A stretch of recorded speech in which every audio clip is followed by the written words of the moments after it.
وہ وظائف جو اصحاب کرام علیہم رضوان پڑھتے تھے، یہ تو ہو نہیں سکتا کہ رسول اللہ صلی اللہ علیہ وسلم حکم دے اور اصحابی نہ مانے۔ وہ تو ایک ایک لفظ کی تابع داری کرنے والے تھے، جیتے منہ مبارک سے لفظ نکلتا تھا پورا ہو جاتا تھا۔ حضرت ابو ہریرہ رضی اللہ تعالیٰ عنہ سے روایت ہے، آپ صلی اللہ علیہ وسلم نے فرمایا، جو شخص صبح میں یہ دعا پڑھے گا تو اس دن بہترین رزق سے نوازا جائے گا اور برائیوں سے محفوظ رہے گا، اور جو شام کو یہ پڑھے گا تو رات میں بہترین رزق سے نوازا جائے گا اور برائیوں سے محفوظ رہے گا۔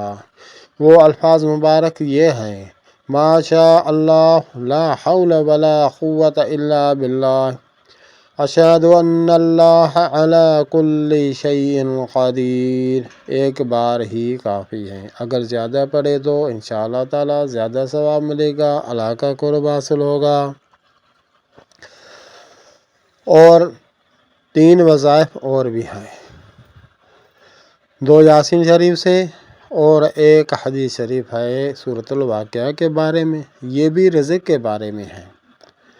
برائیوں سے اللہ تعالیٰ بچائے، رزق کشادہ ہو جائے، اور یاسین شریف کا جو وظیفہ ہے اس کے لیے تو خواہشات پورے ہونے کا، اور خواہشات انسان کی بہت ساری ہوتی ہے۔ رسول اللہ صلی اللہ علیہ وسلم نے فرمایا، جو شخص سورۃ الواقعہ ہر روز رات میں پڑھے گا وہ کبھی بھوکا نہیں سوتا، یعنی رزق اس کا ہمیشہ کے لیے کشادہ ہو جائے گا۔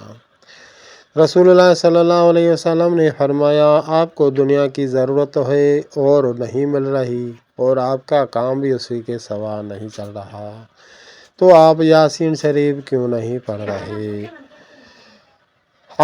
فضائل اعمال سے۔